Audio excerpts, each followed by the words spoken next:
everybody. Welcome to Morning Coffee. It's your girl Tammy coming at you on this Wednesday with an encouraging word. Thanks so much for clicking on my channel. I'm just going to hop right in. If you have been with us over the last few days, like this month, past Monday and past Friday, you know that we've been talking about faith, and we're just going to continue to talk about that, and continue to encourage you with faith stories and increase your faith so that you can hold fast until you see your promise come.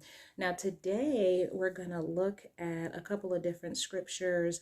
We're actually going to be talking about not only having faith and not that believe, we said faith was believing God, believing what he said, believing what his word says. It's actually the action part. So faith is not only believing, but faith takes action. So we read in James where it says that faith without works is dead faith. So we can believe God and he can tell us something, or we can read his word and we can see a promise and we can say, yes, I believe it. That promise is for me. But then we have to take that next step, and that would be action. And you might say, well, what does action look like? Because sometimes there's that thin line of actions to the point of where you're trying to make the promises come to pass yourself, or you're going in your own way to make that promise come to pass. But I want to look at a couple of examples, because action is not making it be possible yourself, but actions can be in a couple of forms. Actions, one, by preparation. So if God says, I want you to move, I have a house for you, some actions might be, you might start packing, or you might start clearing out, and you might start getting your mind mentally ready. Like, what am I going to need for this house? And just making preparations because you have faith to believe that you're getting that house. So you're making preparations. Those are your actions.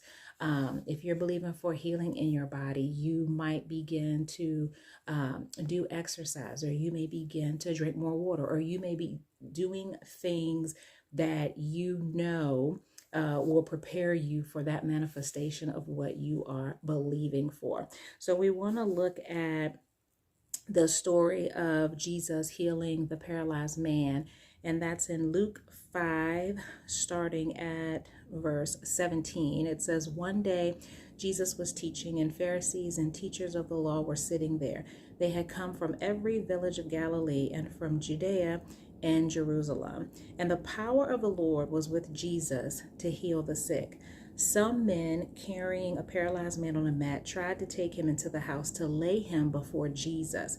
When they could not find a way to do this because of the crowd, they went up on the roof and lowered him on his mat through the tiles into the middle of the crowd, right in front of Jesus.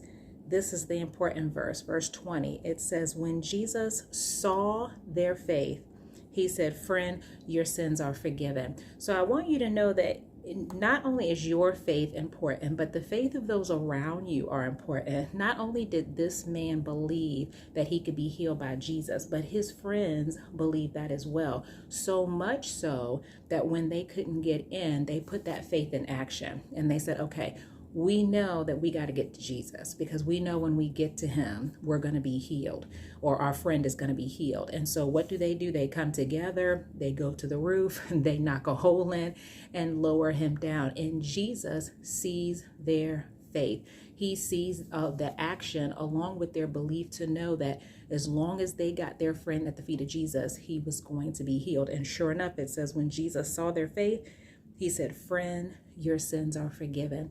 Now, there's another story as well with the woman with the issue of blood. Now, she believed. It says that she said within herself, if I can only touch the hem of his garment, I shall be healed. So she believed that she could be healed. All she had to do was touch him. And so what did she do? She put that faith to action.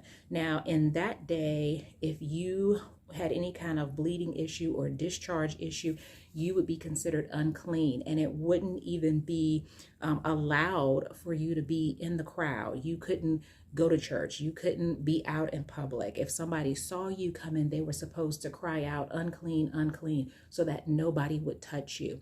But here, this lady, knowing that she needed to get close to Jesus, she knew she just needed to touch him to be healed. She put her faith in action, went out in a crowd even though she wasn't supposed to, and she pressed her way through until she got to Jesus. And when she got to Jesus and touched him, it says that power came without him. Healing power left him, and he realized that somebody had touched him. He could see their faith, and he knew that someone had touched him in a miraculous way. And so he said, "Who touched me?" And of course, his disciples are like, "People are all around you. People are touching you everywhere. There's a crowd here." And he said, no, something was different about her touch, because even though he was being touched, probably bumping shoulders and everything else with everybody else, he knew when the healing power had left his body and someone had touched him in faith. And when she realized, what had happened, she said, "Yes, it was me." And he said, "Your faith has made you whole. It's your faith." So it was that faith, that belief, plus it took action. So I want to encourage you today just with those two stories, and we'll probably do one more day. Excuse me. We'll probably do one more day on Friday just to kind of wrap it all up and maybe give some additional stories of faith just to increase your faith for what you're believing for. But just know that not only is faith believing, not only is faith trusting, but faith is action.